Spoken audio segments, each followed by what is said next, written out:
Hello friends, आज हम start करेंगे पॉलिनेशन। ऑलरेडी हमने पिछले लेक्चर में reproduction in plants, asexual reproduction as well as sexual reproduction दोनों डिस्कस किया है। अब हम पॉलिनेशन डिस्कस करेंगे। Pollination it is transfer of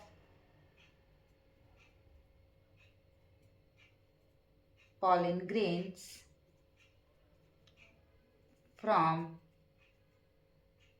anther to stigma. So it is the process of transfer of pollen grain from anther to stigma is called as pollination. See, definition very important. Then why it is important? Why pollination is required? Because it is needed because male gamete is non-motile. Okay. So pollination के there are two different types, self pollination and cross pollination. Self pollination इस word से ही आपको समझ में आ रहा है कि self pollination means when pollination takes place between same flower in same flower or different flower of same plant. So self pollination में जब pollen grains anther to stigma transfer होते हैं इन सेम फ्लावर, एक ही flower में या different flower of same plant, उसको हम कहेंगे self pollination. Then what is cross pollination? When pollination takes place between different flowers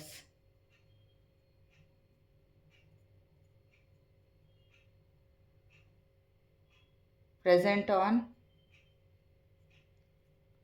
different plant.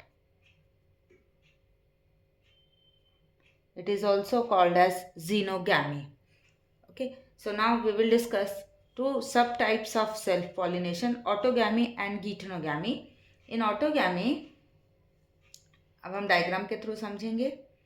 In autogamy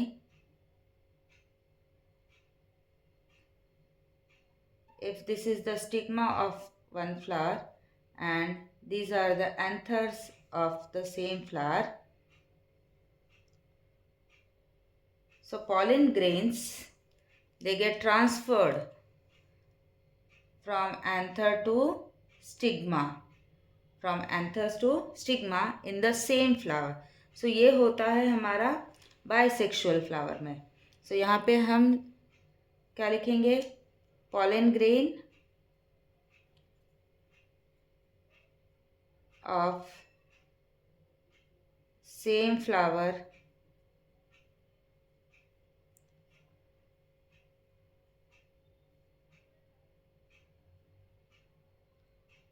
falls on stigma, and this takes place in the bisexual flower.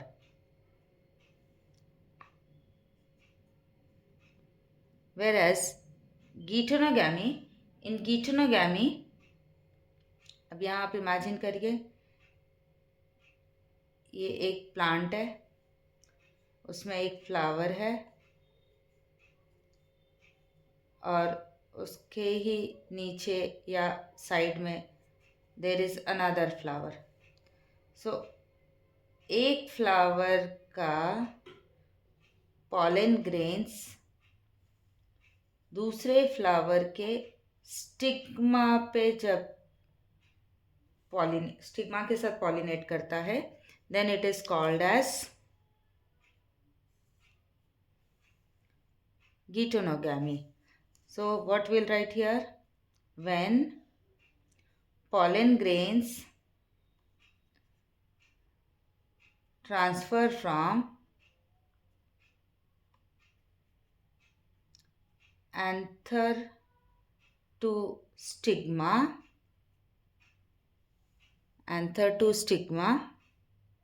of different flower. ये flowers अलग हैं,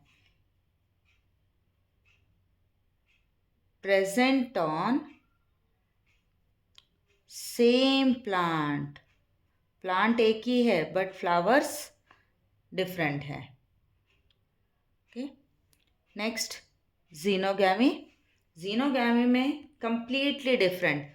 सो एक हमारा plant है, उसके पास एक flower है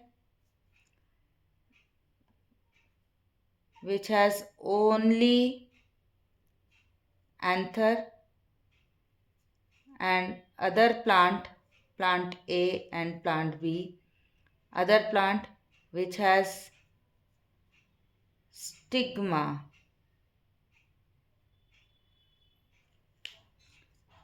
So stigma falls on the other flower. So here when pollen grain transfer from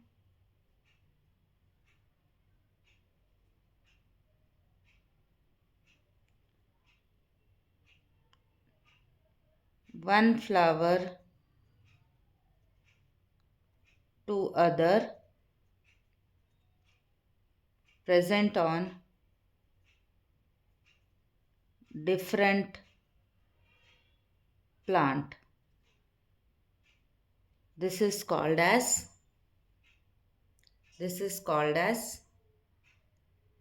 xenogamy.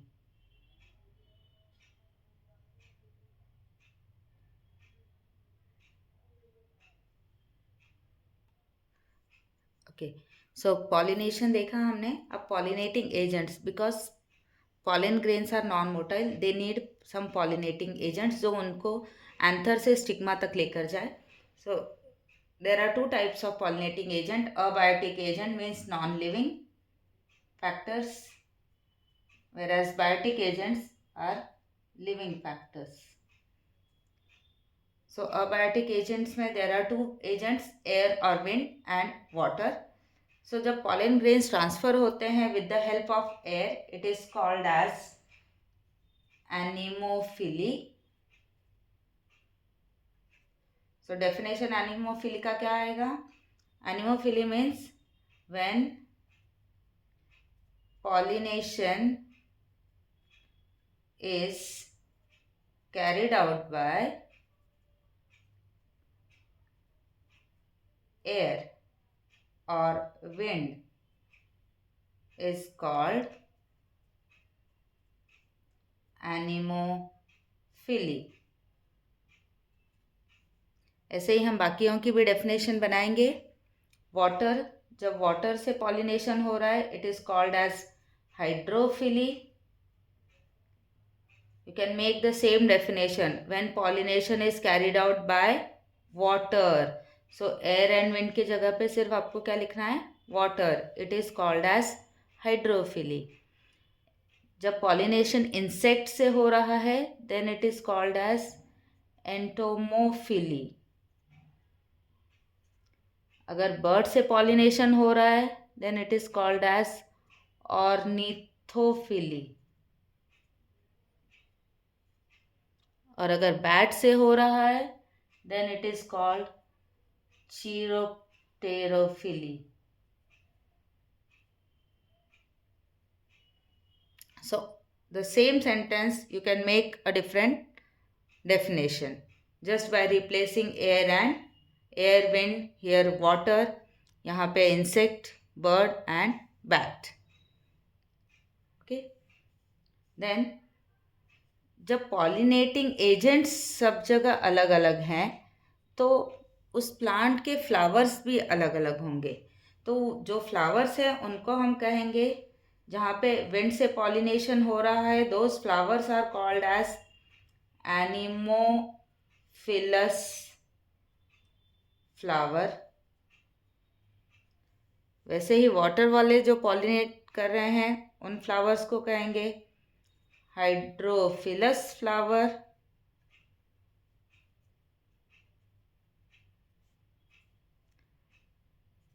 Entomophilous flowers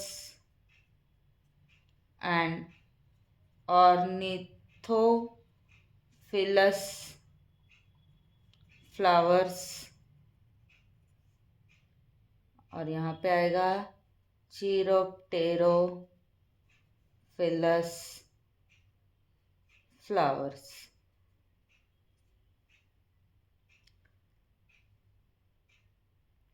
ये चार्ट आपके लिए डिफरेंस बिटवीन के लिए भी यूज़फुल है। ओके, यहाँ पे हम adaptation in flowers showing different pollination. So अलग अलग पॉलिनेटिंग एजेंट्स जो फ्लावर्स यूज़ कर रहे हैं उनमें डिफरेंस होता है। और ये table it is very very important according to the exam point of view. इस पर 101% इस पर क्वेश्चन आता है, आइदर डिफरेंस बिटवीन और डायरेक्ट क्वेश्चन आता है give the adaptations of anemophilous flower, hydrophilous flower, entomophilous, ornithophilous. So ये फ्लावर्स का अडाप्टेशन पूछते हैं कि उन फ्लावर ने क्या ऐसा चेंज किया है जिससे उनमें अलग टाइप का पॉलिनेशन हो रहा है। सो पहले हम एक एक कैरेक्टर्स देखते जाएंगे डिफरेंस बिटवीन पॉइंट्स में। एनिमोफिलस फ्लावर, इसके flowers they are small, colourless. Colourless means transparent नहीं, they are white in colour.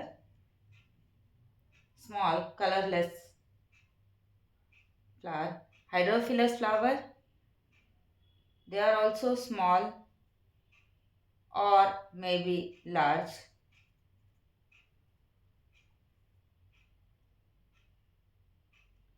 But they are unwettable. गीले नहीं होने चाहिए वो फ्लावर्स। यहाँ के फ्लावर्स, एनिमोफिलस के flowers, they do not have without nectar. Nectar means juice जो फ्लावर्स प्रोड्यूस करते हैं। तो यहाँ पे एयर के थ्रू हो रहा है। सो एनिमोफिलस फ्लावर यहाँ पे विंड के थ्रू पॉलिनेशन है, यहाँ पे वाटर के थ्रू पॉलिनेशन है, यहाँ पे इंसेक्ट्स के थ्रू है, यहाँ पे बर्ड्स के थ्रू पॉलिनेशन हो रहा है, और यहाँ पे बैट्स के थ्रू पॉलिनेशन हो रहा है। तो according to this we will see without nectar. Without nectar means they do not produce any juice, whereas their stamen is long, तभी तो हवा से उसके pollen grains उड़ेंगे। And pollen grain are lightweight, हल्के होंगे, and many in number.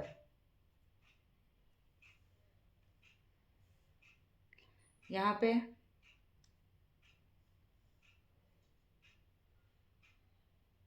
pollen grains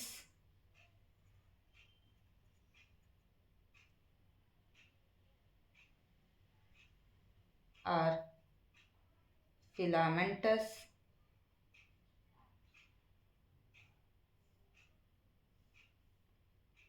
they also lack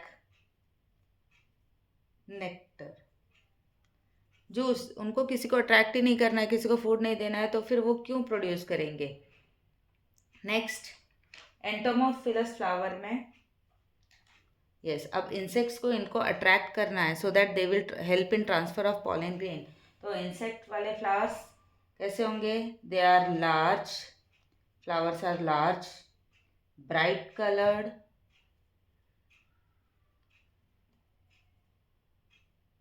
with produce nectar, juice होगा, खाना मिलेगा तभी इंसेक्ट्स आएंगे वहाँ पे।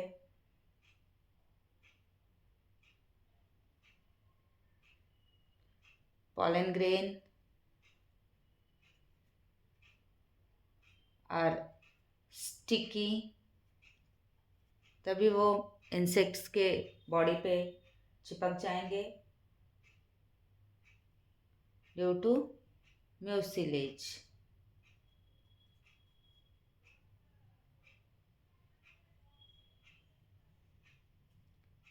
और इंसेक्ट्स वाले फ्लावर के पास yes they have sweet order,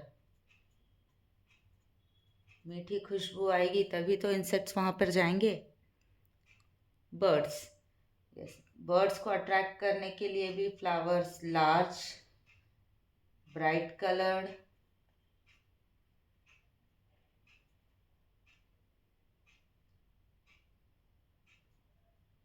nectar should be present. Yes यहाँ पे ऑर्डर नहीं होगा because birds have poor sense of smell, birds सूंघ नहीं सकते, इसलिए odourless, because birds can't smell or they have poor sense of smell. Pollen grains are spiny or sticky. अब last बचा है हमारा चिरोप्टेरोफिलस फ्लावर, जिसमें बैट्स हेल्प कर रहे हैं पॉलिनेशन में। तो ऑफकोर्स ये फ्लावर्स रात में ब्लूम होते हैं, they are dull coloured but large in size. They produce abundant, बहुत ज़्यादा abundant nectar is produced and have strong fragrance. उनको दिखाई नहीं देगा लेकिन स्मेल से वो वहाँ पहुँच जाएंगे।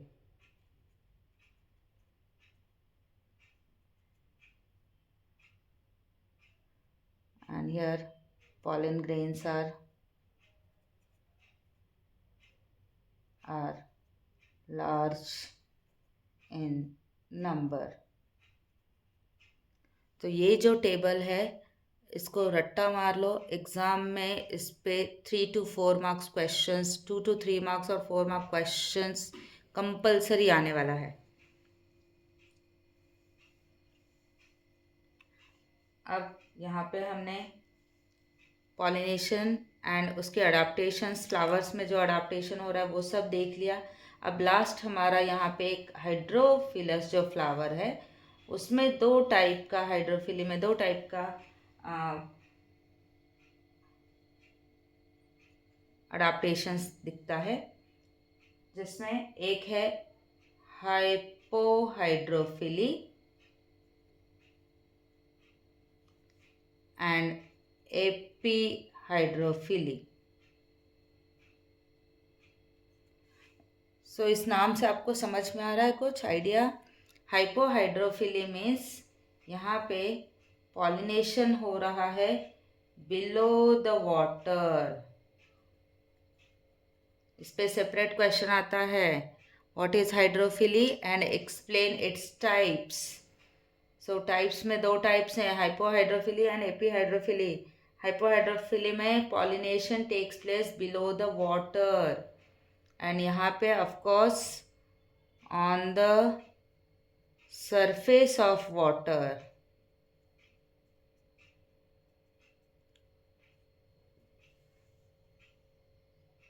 यहाँ पे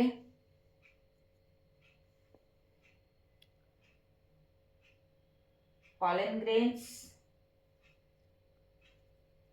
grains are heavy, therefore sink down, नीचे बैठ जाएंगे। और यहाँ पे pollen grains float on the surface because they are light in weight.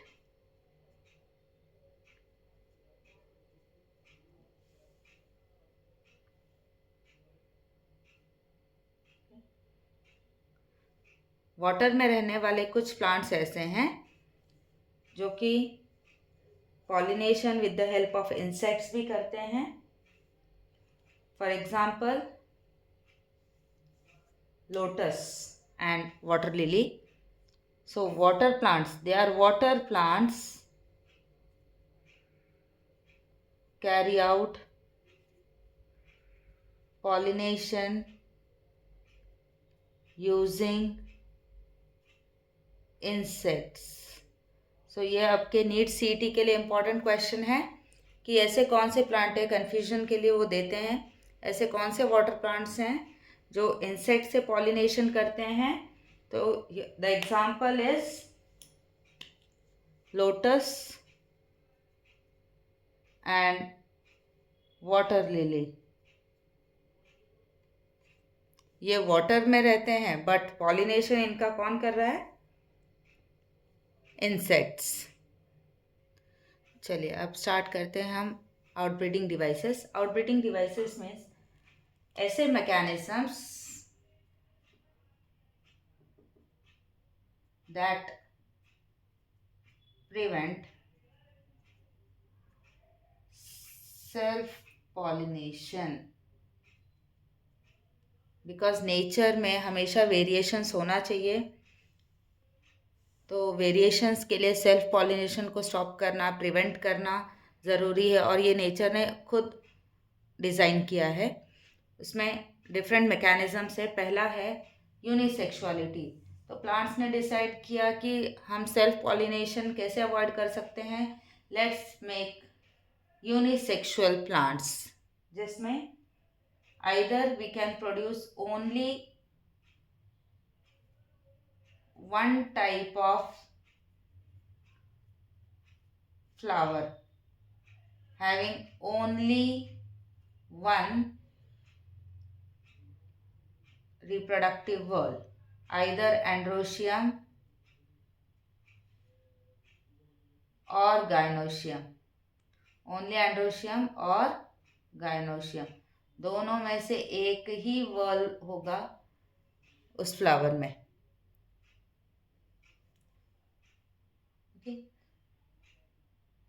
सो इसमें दो टाइप से monoecious plant and second is dioecious plant. Monoecious plant में एक ही प्लांट पे मेल एंड फीमेल दोनों फ्लावर्स प्रेजेंट है. जैसे एक प्लांट है, एक साइड मेल फ्लावर है, दूसरा है female flower, but plant is same. Whereas in dioecious plant, male flower is present on one plant and female flower is present on other plant. So यहाँ पे दो अलग अलग प्लांट पे दो अलग अलग फ्लावर्स हैं. इसका एग्जाम्पल है पपाया और इसका एग्जाम्पल है मेज. सो ये यूनिसेक्सुअलिटी जो नेचर ने ऑलरेडी किया है. Now second method is dichogamy. ये सेकेंड मेथड है. इन डाइकोगैमी यहाँ पे उन्होंने डिसाइड किया कि या तो एंड्रोशियम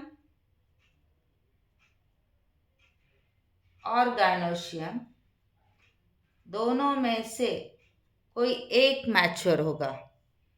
एंड्रोशियम और gynoecium will mature first. So either androecium or gynoecium will mature first. दोनों में से कोई एक मैच्योर होगा.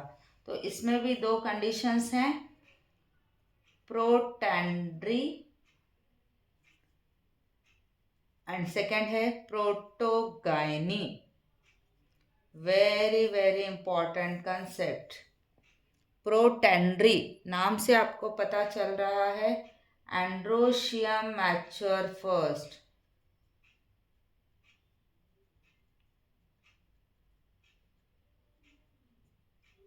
सो एक एंड्रोशियम बड़ा हो जाएगा, gynoecium very small and they are not developed. यहाँ पे उसका opposite protogyny gynoecium mature first, दोनों में से कोई एक ही मैच्योर होगा और दूसरा इमैच्योर रहेगा. Now third method is prepotency. Prepotency में other pollen grains germinate fast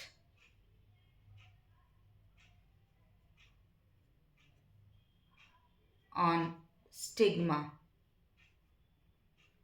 than self pollen grain. अपने pollen grain नहीं मैच्योर होंगे, दूसरे वाले मैच्योर जल्दी होंगे. Next is हेटेरोस्टाइली. Fourth, heterostyle, in which style, in which androecium and gynoecium is located at different level. सो दोनों एक लेवल में नहीं है जिससे उनके बीच में एंथर और पॉलन ग्रेन का ट्रांसफ़र हो सके. एक बहुत ही छोटा है, एक बहुत ही बड़ा है, या दोनों का कोई भी साइज मैच नहीं हो रहा है. नेक्स्ट, हर्कोगैमी. हर्कोगैमी में एंड्रोशियम गाइनोशियम के बीच में फिजिकल बैरियर आ जाएगा. Presence of physical barrier between androecium and gynoecium. दोनों के बीच में फिजिकल बैरियर प्रेजेंट है. whereas last one is self incompatibility. Self incompatibility, self pollen grains उस पर जर्मिनेट ही नहीं होंगे. Self pollen grains cannot germinate on same stigma. और इसका एग्जाम्पल है टोबैको. हर्कोगैमी का एग्जाम्पल है Calotropis.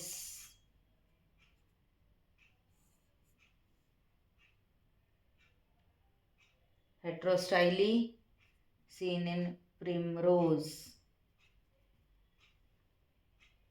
Prepotency, it is seen in apple. Protandry sunflower में दिखाई देता है. Protogyny gloriosa. ये उनके एग्जाम्पल्स हैं. यहाँ पे ऑलरेडी हमने मेज एंड पपैया देखा है. So these are the 6 outbreeding devices. Okay, अब हम देखेंगे pollen pistil interaction. Pollen pistil interaction means ये कब स्टार्ट होता है? It starts after pollination. Starts after pollination. So whenever pollen grain is deposited stigma. अब pollen grain यहाँ पे बहुत सारे आते हैं. इंसेक्ट्स ने लाया, बर्ड्स ने लाया, या एयर के थ्रू. ऐसा नहीं है ज़रूरी कि एक ही पॉलन ग्रेन आएगा वो भी करेक्ट वाला आएगा. तो बहुत सारे पॉलन ग्रेन्स आ जाते हैं. But the stigma recognizes correct pollen grain. Stigma select करता है कि कौन सा अपना है पॉलन ग्रेन और कौन से बाहर वाले हैं. तो अपने पॉलन ग्रेन को न्यूट्रिशन प्रोवाइड करेगा. Then Stigma provides nutrients or nourishment to compatible pollen grain. अपने कंपैटिबल पॉलन ग्रेन को वो न्यूट्रिशन प्रोवाइड करेगा, और वो न्यूट्रिशन जब ये एब्सॉर्ब करेगा पॉलन ग्रेन, तो खा पी के बड़ा होगा. जब बड़ा होगा तो it will start germinating. Germinating means वो अपना एक पॉलन ट्यूब फॉर्म करेगा.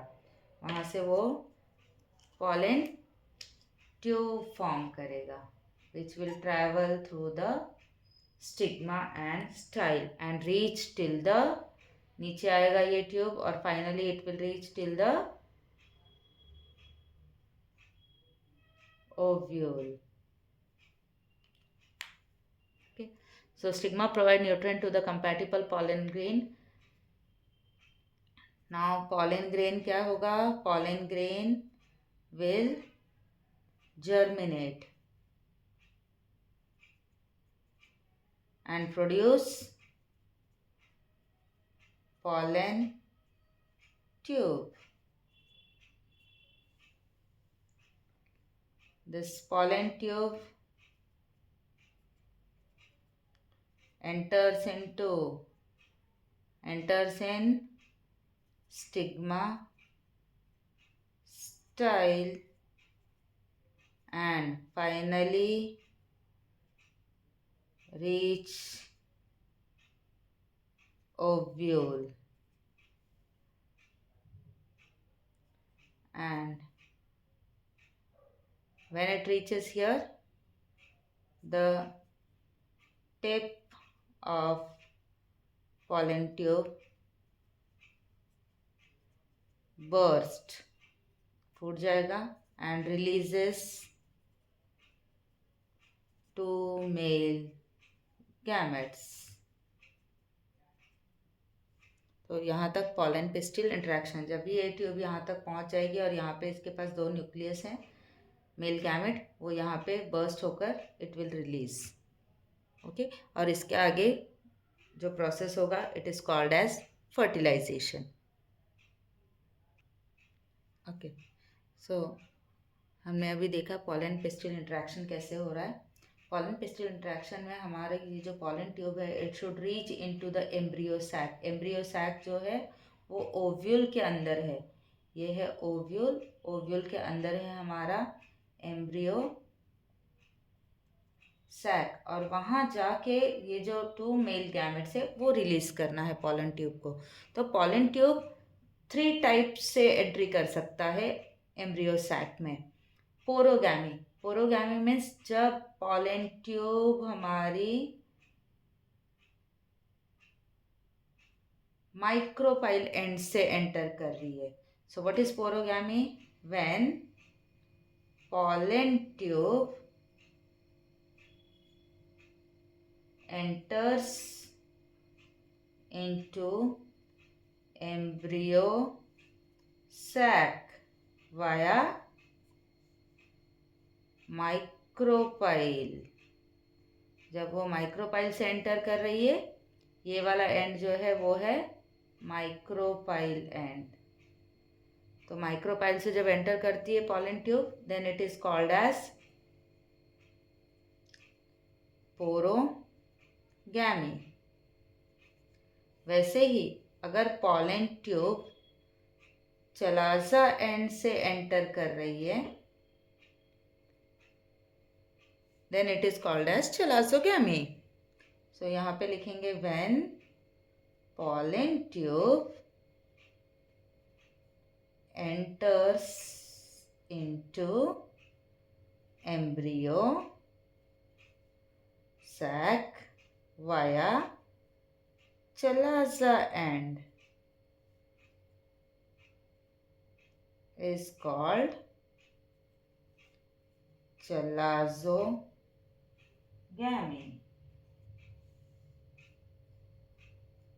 And the third one, when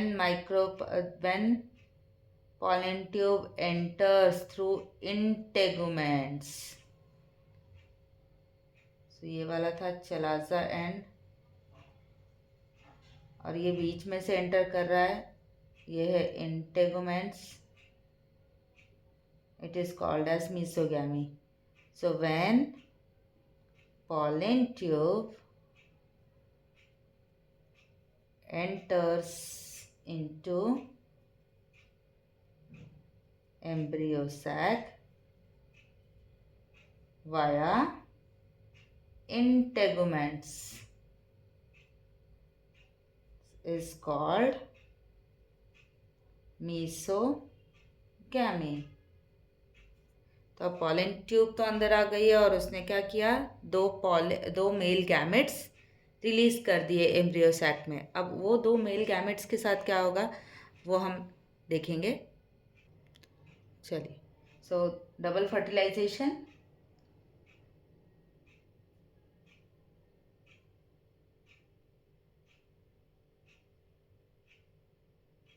to male gametes are released by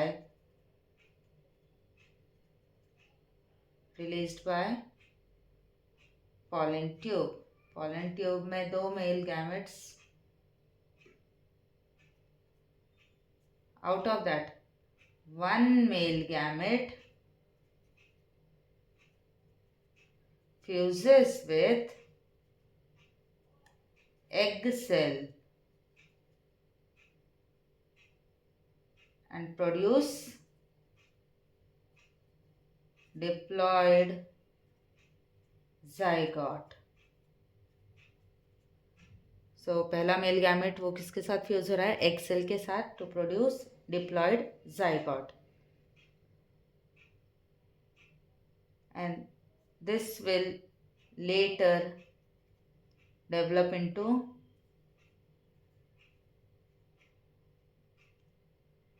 embryo. और जो दूसरा मेल गैमेट है, second male gamete, fuses with polar nuclei and produce PEN, primary endosperm nucleus. This is called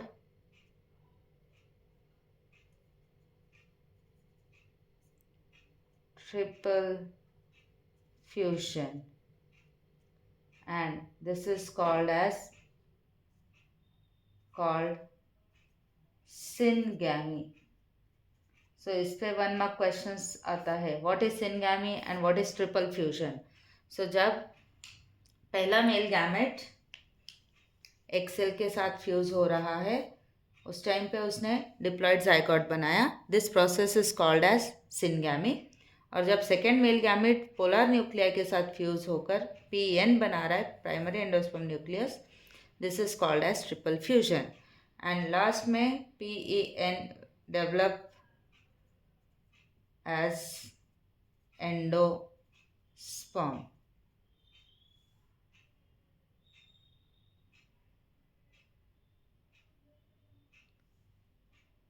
So here two male gamete participate, therefore it is called double fertilization. Very very important topic according to the exam point of view. चलो अब short में हम इसका diagram भी draw कर लेंगे. सो ये हमारा स्टिग्मा स्टाइल एंड ओवरी था. यहाँ पे अंदर हम बनाएंगे ओव्यूल,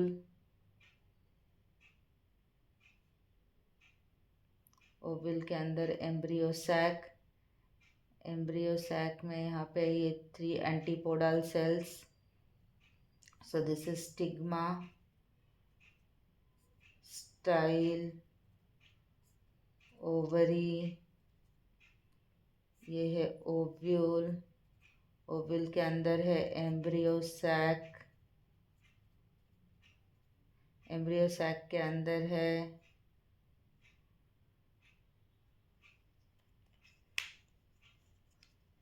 अब यहाँ से आया था हमारा पॉलन ट्यूब, पॉलन ग्रेन के through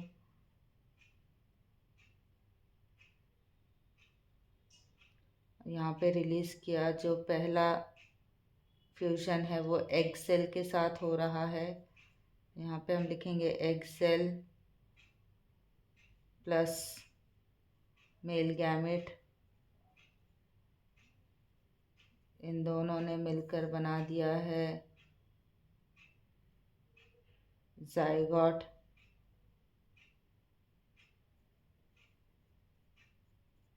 And this process is called as syngamy. और यहाँ से आगे जाकर दूसरा न्यूक्लियस जो है वो इनके साथ फ्यूज होगा सेंट्रल न्यूक्लियाई के साथ। सो यहाँ पे हम लिखेंगे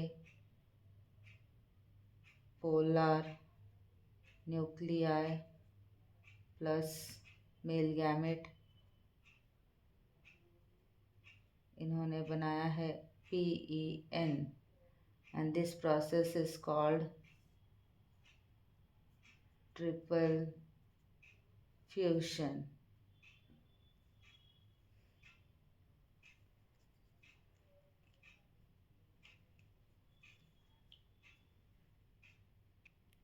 ओके, यहाँ पे significance of double fertilization discuss किया है। डबल फर्टिलाइजेशन के benefits that it restore the diploid condition, जो भी नंबर ऑफ क्रोमोसोम है वो रीस्टोर हो जाता है।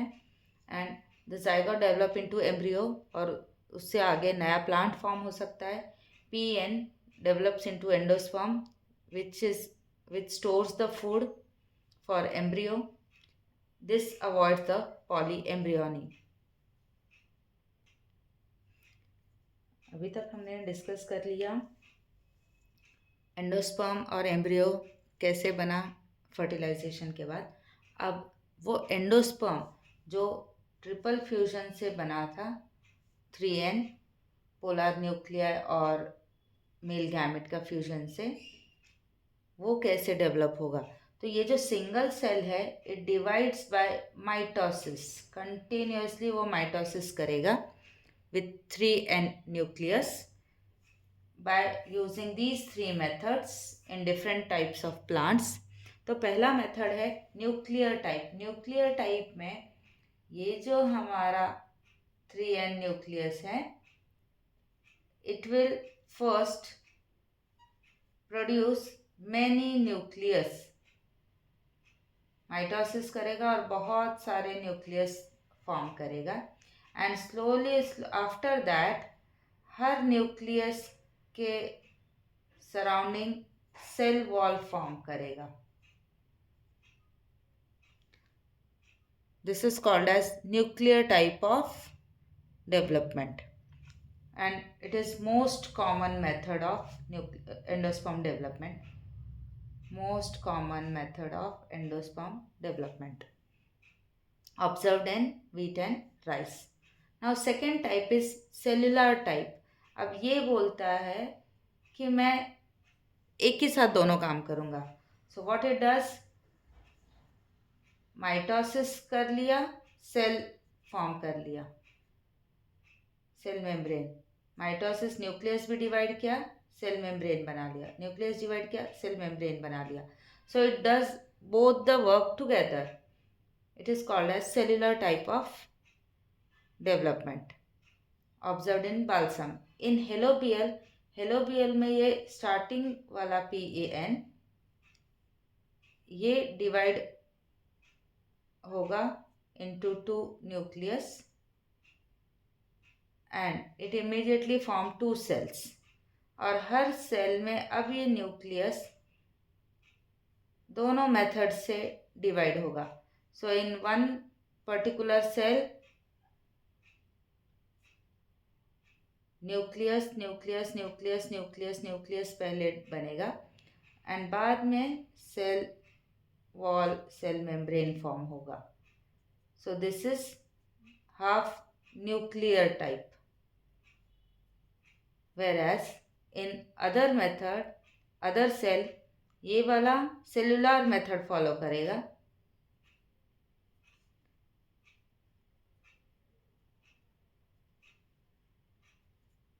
सो helobial is a mixture of both. एक सेल में न्यूक्लियर टाइप हो रहा है और दूसरे सेल में सेलुलर टाइप हो रहा है. Now will discuss development of embryo. Embryo ये जायगोट है, single cell zygote, which first perform mitosis and produce two cells proembryo. This proembryo again divide into 8 to 10 cells and one lower cell becomes suspensor cell और ऊपर वाले जो 8 cells हैं वो embryonal cells बनेंगे. Slowly they multiply more and produce heart shaped structure. और ये जो नीचे वाला suspensor cell है it becomes flat and thick. It is called as haustorium. और धीरे धीरे यह हार्ट सेल शेप जो है वो सेल्स और मल्टीप्लाई होते जाएंगे and they will form horse shoe shape and this two parts are called as dicotyledon. तो ये जो डेवलपमेंट है एम्ब्रियो का यहाँ तक कॉमन है in monocot and dicot. But in monocot में ये हॉर्स शेप और हार्ट शेप नहीं बनेगा. वहाँ पे only one single cotyledon is produced. So haustorium के नीचे जो भी है वो सारे सिर्फ सेल्स फॉर्म होंगे. Only cells are present and at top there is a suspensor cell.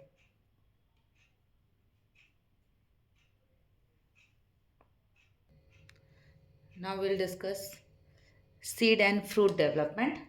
Seed and fruit development में after fertilization of it forms endosperm and zygote. The integuments, outer integuments, it becomes testa and inner integument is called as tegmen. और ये दोनों हैं जो seed coat form करेंगे. तो अंदर आपका एम्ब्रियो बनेगा और ये उसका seed cover. whereas the ovary is converted into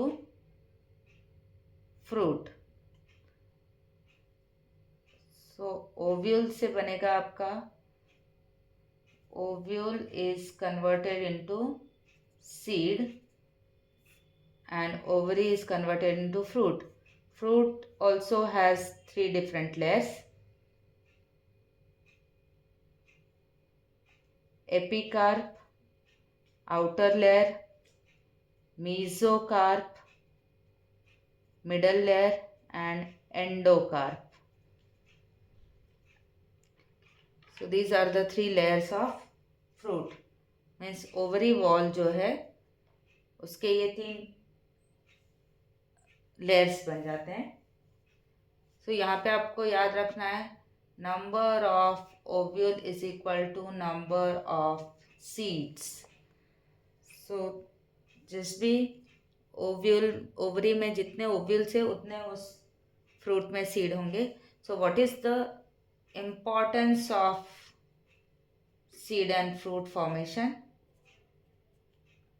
इस पे भी क्वेश्चन आता है.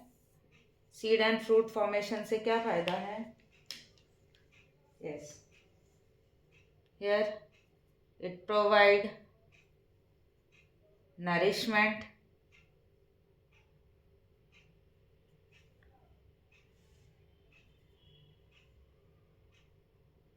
fruit protects seeds help in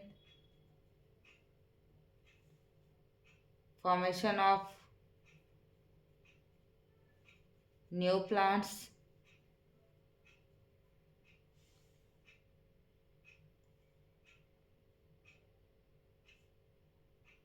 and of course fruit act as food and nutrient for us. Apomixis. It is the formation of embryo with the embryo sac without gametes. There are three types of apomixis: recurrent apomixis, non-recurrent apomixis, and adventive embryony. In recurrent apomixis, the embryo sac is formed from the archisporial cells, जिसके दो types हैं, डिप्लोस्पोरी and अपोस्पोरी. डिप्लोस्पोरी में embryo sac is formed from direct MMCs, megaspore mother cells. Apospory में embryo is formed from the nucellus cells. Whereas in non-recurrent apomixis, MMCs undergoes meiosis करता है और haploid embryo sac form करेगा. In adventive embryony, embryo sac develops from the nucellus or integuments. Last topic, parthenocarpy. Parthenocarpy, it is the development of fruit without fertilization and gamete formation. It produces seedless fruits in which IAA hormone, that is indole 3 acetic acid hormone, produced by placenta, helps in ovary to convert into fruit. So यहाँ पे seed नहीं बनता है. It is seen in banana and grapes. Polyembryony.